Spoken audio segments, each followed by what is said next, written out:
And just like that, we're back. And just like that. Oh, girl, I missed I you. miss you too. So we were so privileged to be joined by the illustrious Shrimp Cocktail last time Dribbling. for a candid discussion about animals. You know we cover the serious issues on this show. Nothing but the serious, modern, up-to-date issues that the Nothing people but. care about. Yeah.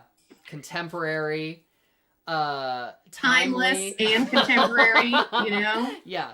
And by the way, drop that skincare routine in the comments below. We'd Like, love to see comment, it. subscribe. So, girl, welcome back. It's Thank late you so dish. much. Tell me about your look tonight. This is Oh, thank you. This, upholstery choice. yeah, I really I'm wanna wearing the quote- Davenport. Yes, I really want to quote Captain Von Trapp. You mean to tell me my children have been running around the countryside in old drapes? Like, this is real Yes. upholstery energy. And having a marvelous time. Ah, yes! It does very much look like I skinned a couch and sewed No, you a know dress. what? It's the combination between the Von Trapp's jumpers and the Baroness. You know what I'm saying? Can we The talk about the Baroness. Baroness? What a fucking babe. And she got out of that unscathed, really. Didn't marry a Nazi accidentally. I know he's not really a Nazi, but whatever. And for that movie, that's the barometer of winning, is not marrying a Nazi, frankly. It's a low bar. Yeah.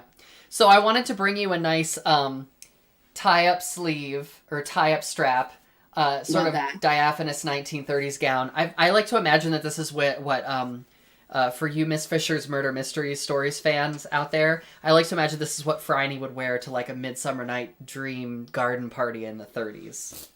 You know, I think the tulle gloves, and I really like the heaviness of the fabric of the dress contrasted with the lightness and the youthfulness of the fan. Yes. Because you can really just like, you can create Yeah, it your really own drama. It really ingenues it up. It- You know what I mean? Much more ingenue, which I appreciate. This is an ingenue dress. Like you could float down the staircase in this dress. Oh, yes. You could definitely call for someone off a balcony. Oh, I didn't even Yeah. see the skirt. Yes. Okay. So it's called corset style when you have the bra cups sewn in, and there's actually boning. There's light plastic boning in the dress, so it shapes it a little bit. And then there's no split in it. This is keeping with the like early 20th century thing. I usually like the 40s and 50s split up the thigh, so you can give a little bit of da da da da, you know. But this is a sweeter, innocent ingenue sort of silhouette. That was the challenge from last time. You thought I'd forget. We'll move this chair out of the way. So, and it goes straight to the floor. So it's a really, really long dress too. So you can just drift. You can just drift on the dance floor and say, yes, I would like another glass of champagne. Champagne. Yeah. Mules. And it has pockets too, so you can keep Shut up! Mm-hmm. So you can keep your little secret things. Your compact, you can just plop it right in. Your secret things, all your secret. Your secret First of things. all, no ingenue costume from any musical I've been in ever has fucking pockets, so that's a big win. No. So, take note, designers. That was a modern innovation. I saw some video on YouTube that were like, how could we really fuck this gender over? And it was like, I know, let's use arbitrary numbered sizes for everything. And they're all different depending on who makes the clothes. And nothing has pockets. And I was like, yeah, that tracks. Nailed it. Nailed it. So, girl, what are we dishing on tonight? Okay, so tonight we are, of course, talking about American adaptations of Japanese horror film.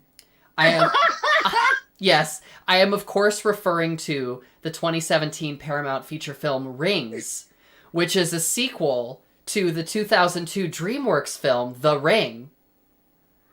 So, girl, let's just get right into it. So let's dive in. Let's get right into it. Girl, let me ask you this. Have you ever watched a VHS tape and died in 7 days?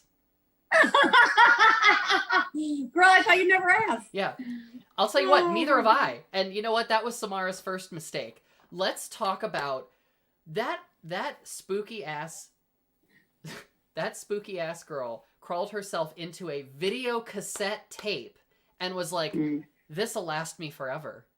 Yeah, not the VHS best plan. I mean, just from the evolution of technology perspective. Exactly. So let's talk about Video You know? Killed the Radio Star. Hello. Thank God for Right. digital I media. don't know. I We'd would have all climbed just into a fucked. Blu-ray, though. You know what I mean? Right? Like, it could have been worse. Right? Think how quickly Blu-rays went out. Yeah. Can you imagine she can only climb out of CRT televisions? And she's just checking all the ones that are still plugged in. And it's just like an empty She warehouse. only does that to people in thrift stores. Yeah. It's just a bunch of storage units. It's like Samara crawling out in Storage Wars. They're like, nope, we're closing that one. Guy's like, $87. It's free. Oh my God, who has a landline phone anymore? Yeah, no. Samara's over here like, boop, boop, boop, boop, boop, boop. 7 days, boo-doo-doo. You know what I mean? It's like, she's just got a phone girl. book. Anyway, I thought of that joke when I was driving home in the car, and I thought you might like I it. really liked it. You know what I liked about it? I didn't see it coming. Much like The Ring. Yeah. Spooky. Excellent. So we are dishing on The Ring, and of course that means engagement rings, which is hilarious. This is your idea because I'm the only one here who's been engaged. And it was your idea, and I was like, all right, I guess. Well, I don't know about that. That's very presumptuous of you, Brooke, to think that. This is what every engaged woman looks like. I looked like this the entire time I was engaged. So anyways, that was right up my nose. You're welcome, viewers. Before we get into the ring dish, I want to share my recipe with y'all. Oh, please do. Take us on a journey. I will take you on a journey. So it has been a real journey for me. Is it my photo up? I can't tell. Am I on the dish cam yet? No, so we are on the split. We are on the split cam, and we're waiting for the reveal of the name. What have you made us tonight? What's her name? Where's she from? Where's she going? Where is she going? I made veganish empanadas with a homemade chipotle sauce. Yo! It's really bright. Does that have red peppers in it? That sauce is so vibrant. The sauce is tomato sauce based, and I actually use chipotles in adobo. Shouts to my ex who was from Puerto Rico. Yes. Loves chipotles in adobo. So not engaged to that ex. So keep up, readers. Okay. Girl, that's 20 pages ago. That's 3 issues ago. That was 8 months ago. But I love these because they're really like delightfully pocket sized. Oh yeah. So they're really nice and easy, but here's the thing. Here's why it's rated really difficult. I love a tiny hand pie. Yeah, it's a hand pie. For you in Ohio, folks. If you're not from Ohio and you're watching this, it's a hand pie is just this. A hand pie is an empanada made by the Amish. So the flour is it's been a work in progress. So I use it's ratios 2-to-1 almond flour, and then you can either use arrowroot powder or tapioca flour. I like arrowroot powder a lot. I prefer it actually. Mm-hmm. And the finer the almond flour, the better. You have to mold them manually, and then the inside is black. I mix black beans, refried beans, and then cumin, chili powder, cayenne, some tomato paste, some salt, pepper. Yeah. What was that? Complex.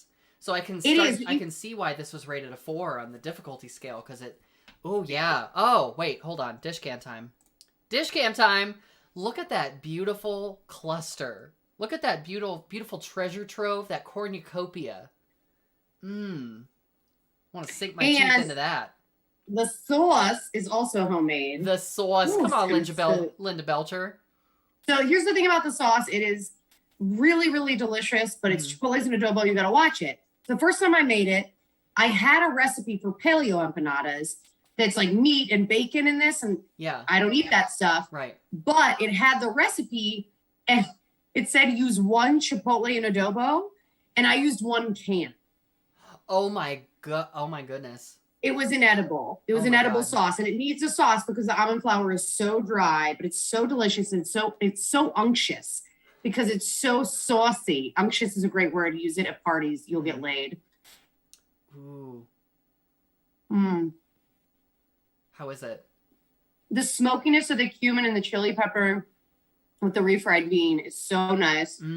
Cut by the almost butteriness of the almond flour. And it's vegan-ish because I use eggs in the dough. Oh, okay, yeah. As a binding agent. Yeah, it's hard to get something that holds it together. But you don't need to. There's vegan alternatives, but I don't use them. But it sounds paleo because there's no grain flour in that, right?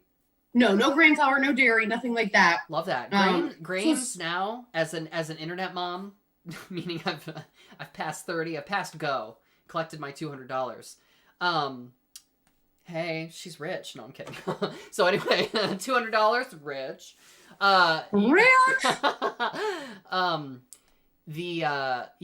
Grains F me up. So I love that there's no grains in the dough because it wouldn't weigh you down, you know? Yeah, but it's also because it's so high in the, like a nut flour and the tapioca flour or the arrowroot powder, it is incredibly filling. So I can only do 2. But if you're interested, readers, DM me on my gram. I'll send you pics of the recipes. And love it with the freshly sliced avocado, cilantro. If you dig cilantro, just top it with whatever. Because the more you put on top, right? The better it is. Anyways. Well, you gotta watch those Chipotles, girl. Don't use a whole can next time because it sounds like you went to Fire Island. You know it was an edible sauce the first time I did it. God, this is years ago now, but you went to Fire Island and you forgot the lube. And is it depraved? Yeah, it was awful. Anal. It was like when you order Indian food and you forget to tell them the spice level, and you're like, and then they just fuck with you because they're like, well, you're an idiot. Quick shout out to our chat. Anastasia Leptak and Devin are in the house tonight. We love you both. Thanks for joining. Look at your shimmy. You got a shimmy, y'all. I need to react. I need one of those react things on Twitch where it's just... you have such like Liesel from Sound of Music, but like a queer clown energy tonight. I can't even... Thank you. I feel seen. Could Liesel pull this off? I don't think so. Yeah, but she did because of Nazi. She did. She didn't know. Girl. Poor little angel. She didn't know. Poor little angel. So shall we get to the meat and potatoes, shall we say, of the topic for this evening? Because this is a spicy one. Which is great because I eat neither meat or potatoes. So let's dig in. Yeah, so relatable for you. Girl, exactly one of us in this room has been engaged. No, So walk us through it. Walk us through the smells. So here's my question for you. Tastes. Here's my question for you. Yeah. Why did you want to talk about this? Because I feel like, one of the questions I got, actually, my sister asked me this question years and years ago. But she's like, who proposes? And I was like, honestly, I think the straights could learn something from us, which I say every episode. Yeah. But I will say in this particular case, it's real. Like, who does fucking propose? I think there is so much pressure in heterosexual relationships for the man to propose. And let's face it, we know a lot of heterosexuals where like, the man is not the man, right? Archetypally. The man is not like doing all the man things. So why is it expected that and it's incredibly high pressure and it's like usually in public and there's a blimp or some sort of sports game. Yeah, on the display at the baseball game and it's like, it's a lot. I just feel like if I had a super public proposal and I wanted to say no, I would say yes just to not embarrass them and then later be like, we got to talk. I don't know what I would do. It's a lot of pressure. And I think I would start off by saying we in the queer community, we queer space alien clowns, we drift. We're just on a chair with wheels at all times and we just slide out. We kind of jump the track of the cultural roadmap in a lot of ways. So like, I don't know, I think we're sort of, because we don't fit in a lot of spaces anyway, or in a lot of like cultural scripts, we're more likely to say, maybe I don't need to do that. Maybe I don't need to get married. Maybe I don't need to have kids. I know a lot because we deviate the script from the script so much sooner. Yeah. We have to. Yeah, we have to. We have to deviate. Mm-hmm. Yeah. So I think I was always interested in a long-term relationship, but I never saw it within the frame of like a white wedding. Even saying that expression makes me just sort of like, it's like the sparks kind of fly out of my neck a little bit. Because I want things like love. I want unconditional love. I want commitment. I even want things like I want my relationship to be recognized within my community. And that's one of the things that as soon as you get engaged, it's like the social bennies just start happening, right? You get all the cards, you get all of the like, you get the 500 likes on Facebook, you know what I mean? The algorithm is like, somebody got engaged, you know what I mean? It's actually really funny that you say that. So when I got engaged, I had so much social media interaction and it was actually one of the coldest winters in Ohio.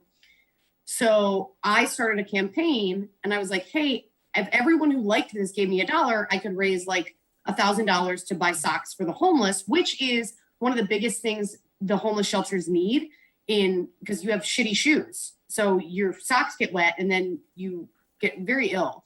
And I think I bought, I don't know, I'll have to look it up, but I bought like I think we raised like $5,000 and I bought like thousands of socks. We dropped off at homeless shelters. It was something like 2,000 or 5,000. I don't know. It was a lot of money.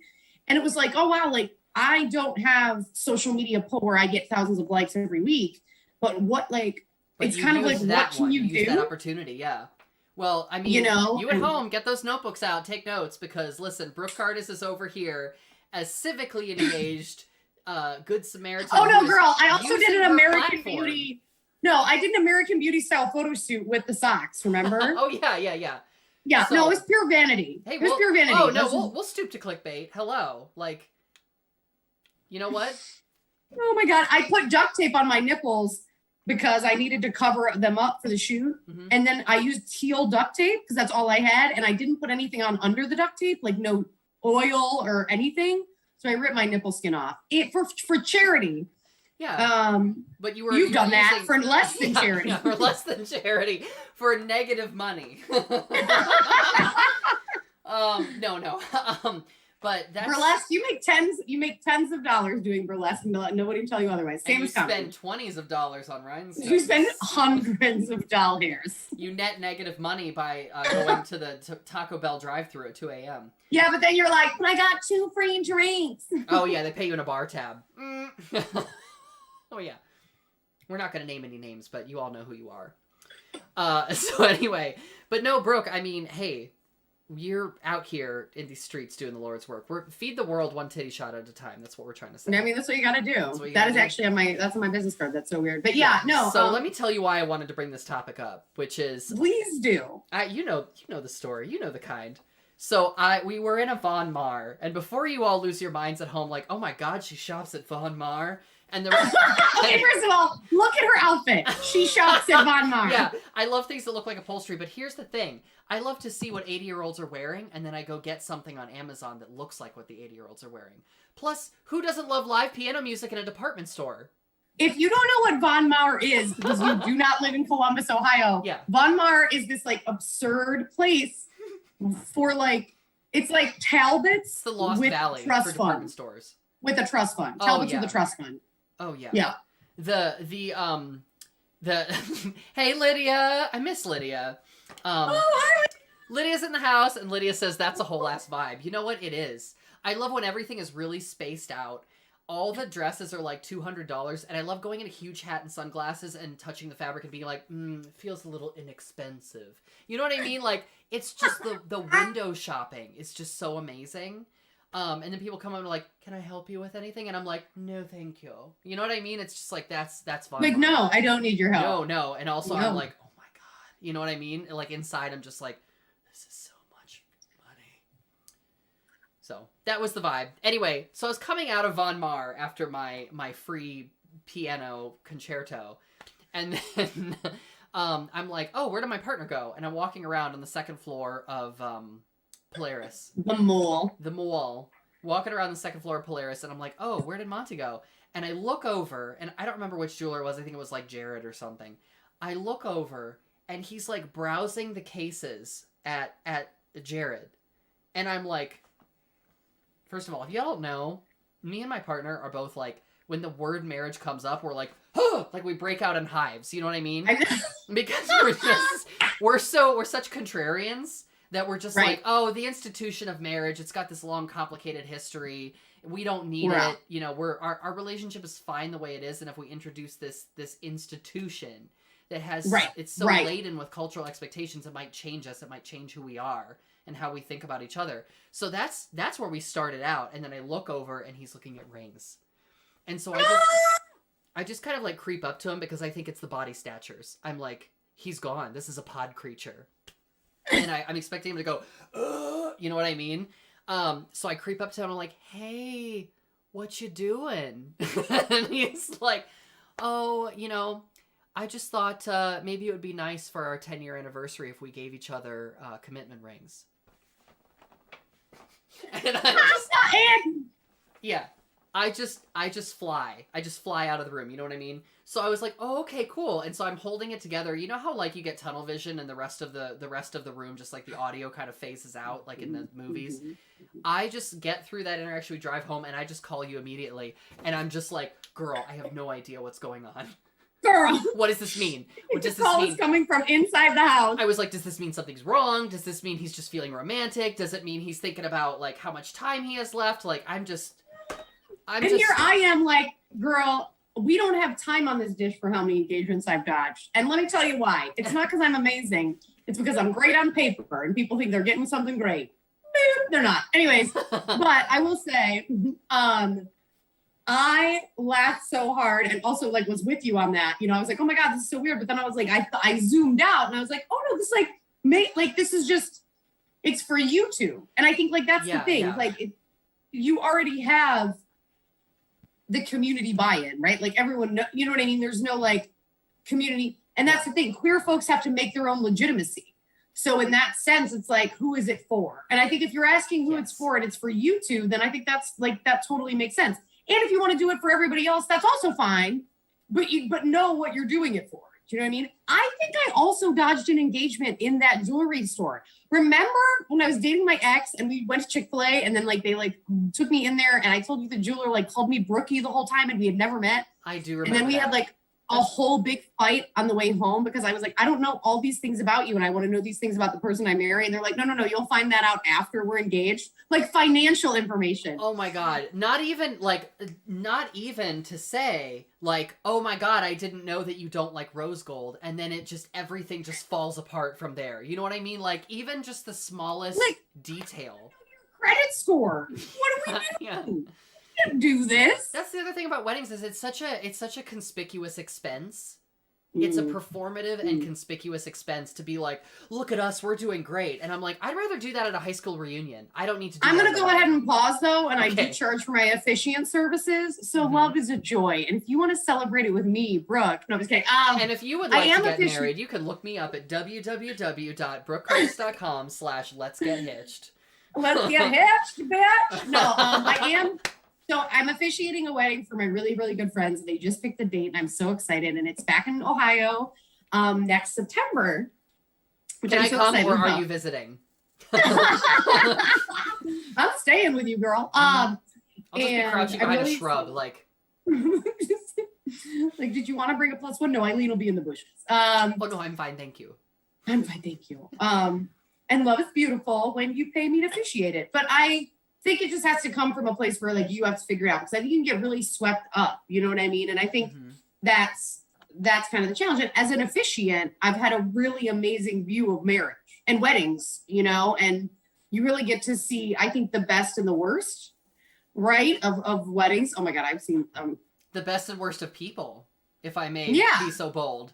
You get in weddings, you get to see that. That's the other thing too, is I've grown up with all of these like Bridezilla, you know, all of these things about and I know I wouldn't be like that but it's just the stress of it. I think I have this sort of anticipatory stress response when I think about the planning, the expense, the I don't know if I need all that. You know what I mean? That's not what my love with my partner is about. It's about right. Yeah. And I think like you find it. But I will say, please, readers, get in the chat. Viewers, readers, whatever. When you get a divorce or you know someone who's gotten a divorce, just out of curiosity, what do you do with the ring? I fish. You know what? After I drop the toaster in, I fish it right out. I unplug that toaster and I fish it right out of the bathtub. Because you know what? I want to get my money's worth. You gonna pawn that shit? Let's see did anybody comment? What do you do with it? Do you know anyone who's gotten divorced? What do you do with the ring? Oh, okay. So, I love Denise uses a red flag emoji. I'm waving a red flag on Brooke's almost engagement, but I think Monty suggesting commitment rings is sweet. Well, you know, agree to disagree. It was terrifying. It was an absolute red flag. It was terrifying. Get this, it was even more of a red flag because it was like 2014 and we had just gone to Chick-fil-A. Yeah. And so I had a Chick-fil-A cup, which I don't go to anymore because I didn't know, because I wasn't woke and I didn't know the things. I'm still not woke. I don't identify that way. But I had a Chick-fil-A cup getting gay engaged. Like, you can't do that. Yeah. You can't do that. Engaged. You know what I mean? I almost got canceled. I'm never gonna give someone $5,000 who calls me Brookie. Just a heads up on that. So no. No, ma'am. No, ma'am. I will be taking. Also, I don't even think they had rings that were $5,000. God love them. Anyways, keep going. I don't know. I'm really upping my upcharge on that engagement ring at that Von Mauer backup store out there. It was like in a fucking kiosk. I'm not getting engaged in a kiosk. Next to the Sunglass Hut. The sunglasses were more expensive than the engagement ring. Got my engagement ring at Sunglass Hut. Love it. So Denise says, I sold my ring to be melted. That is a respectable choice. Like melted into what? Like a gold tooth? Yeah. Did you wear it? Yeah. Like what? I popped it right in. Denise, what did you turn it into? America wants to know. So if you the one ring to rule them all. We need a follow up. Yeah. I took it to a shaman. Denise is Sauron. Yeah. Like, I took it to an enchantress, and it's yes. Yeah. I recently watched a gay Chinese drama, which I recommend that genre. It's taken off right now, but because of the censors, you can't have any kissing or actual romance. But there's this woman ghost who, during her lifetime, was jilted. So when she died, she founded this whole organization of ghosts that kills unfaithful men. And I was like, oh wow, that is sensual. I love that for her. I do love that for her. I love that for me. Yeah, it's like watching the movie Witch, and at the end, everyone was like, "Good for her." It was like that. I love that. So Anastasia says, "Pawn it." Bye. I love that too. I mean, again, get your money's worth. Fish it right out of that bathtub. This is hilarious. I really want to know what Denise melted it down to, but I also want to respect her privacy. But girl, like, message us. She liquidated it literally. So she sold it to some company on Sawmill, and they melted it. Oh, okay. Literally liquidate it, which I think is where that word came from. Oh, that would make sense. So we are learning etymology on this. Entomology? Is it? Wait, what is it? Entomology? No, that's bugs. Etymology is word histories. Entomology is bugs. Oh, okay. Well, so we're also going to learn about the history of bugs. All right, get in the chat, viewers. All right, and it's you too, Eileen. How many days was I dating a woman before she asked me what my ring size was for an engagement ring? All right, how many days? The hint is not weeks and months. So y'all get in the chat. Stop it. Guess how many days. Guess how many days. It's my record. I feel very confident about it. Guess how many days. All right, I'm gonna give a brief pause for it because I want to see what people in the chat have to say about this. This is not weeks or months. Heavens to Betsy. Heavens to Betsy. Talk about, well, at least they asked early, so you didn't have to like waste too much time. Yeah, Brooke, was it immediate breakup? I know you though. I was gonna say, was it another like we dated for 6 months kind of thing? I know you, girl. Girl, you know me too well. Denise says 4 days. I'm gonna guess 10. Any other guesses in the chat? Let's give it one more minute. That's the only one so far. Is Denise? That is true. Typically, I would date them another 6 months. Come through chat. But this one I wrapped up pretty quick. I'm pretty proud of myself. Oh my gosh, girl, the suspense is killing me. Like, I just can't. If someone asked me that after a year, I would. Yeah. You wouldn't know where I am. You wouldn't know my address. I would just go off the grid. I would delete all social media, and I would be like... That's hilarious. I just put out a cry for help. Okay, it looks like four is the guess, so... 4 is it? And you guessed 10? Yeah, what are we looking at, girl? 10 days. What do I win? Another 33 weeks of covered dish is what you win, readers! I pierced the toast! I threw my You know nothing, everything because you're a man, and I know nothing because I'm a woman. You're not a woman. You bastard. I don't want to call him out online like this, but Monty recently was like, well, why don't you have some more? It's all fine. It worked out. He was like, well, why don't you say with more judgment in your voice? And I was like, yes, because I know everything because I'm a man and you know nothing because you're a woman. The best line in the birdcage besides it's the truth. Yeah. Incredible. You know, I played Eliza in high school. Okay. So in summation, rings, love them or list them. What do you think about rings? We haven't heard what you think about rings, just on principle. Okay, first of all, my theory on rings is love them, then list them, apparently, from this. I'm for whatever makes you happy, and I'm for whatever makes you sleep at night. I'm take it off before you do any sex stuff, so nobody gets a surprise pap smear, and everybody wins. That's my view. Whatever makes you happy, whatever gets you through the day in this ridiculous world. Sound advice. Take your acrylics off before you do. I like to knock at the door but not go in. And that's fine with acrylics. Yeah. Right? I mean, it's a little scratchy, but. Speaking of the ring. All right, you girl, love them or list them as we wrap up. Strong. Well, I like rings, generally speaking. But no, I mean like commitment rings that symbolize something. I'm not really for it. And if I agree to it, it's going to be at the culmination of a lot of discussion. Because girl, I like to overthink some stuff. And you know what? That's why the queer community welcomes you. We love overthinking. We're like, let's talk about it for 8 years. Oh, I love that. I love going to like a diversity and inclusion conference and just having like an identity caucus and just like introducing yourself for 2 hours. I love it. Digging in. Oh yeah, when you're like, let's do our introductions and our pronouns, and you're like, well, there goes that breakout session. Yeah, that's the breakout session. Like, listen, we say this with love because we honor everyone's journey. But I love it. Myself included, I'm like, I identify as here, slide 1. You know what I mean? I got the PowerPoint ready to go because it takes a lot of time. But anyway, I'm like very reticent to always use the word lesbian because I hate that word, and always use the word queer because I'm always like going back and forth. So I'm like, I would literally have to have a PowerPoint slide. Yeah. Like I got introduced, at a comedy show as a lesbian, and after the host apologized and was like, that's fine. Like what? Yeah. You know what I mean? But it's so complicated and personal and really, don't tell anyone, evolving and growing. Like you can't, I know, born this way, yada, yada, yada. Oh my God. But like, it's more complicated than that. Yeah. We don't even have to agree about that stuff. Girl, that's a whole nother episode entirely, but. Girl, we don't have that kind of time, but we will see you all next week. We're not talking about identity politics. No. We will bring another. Just kidding. We'll bring another fun trivia.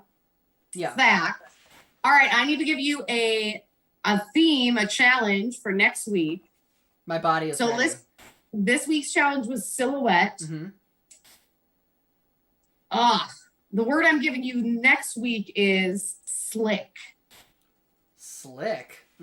Maybe we are talking about anal next week. Sorry. I'm in a really nasty mood tonight. I apologize. Don't be like me.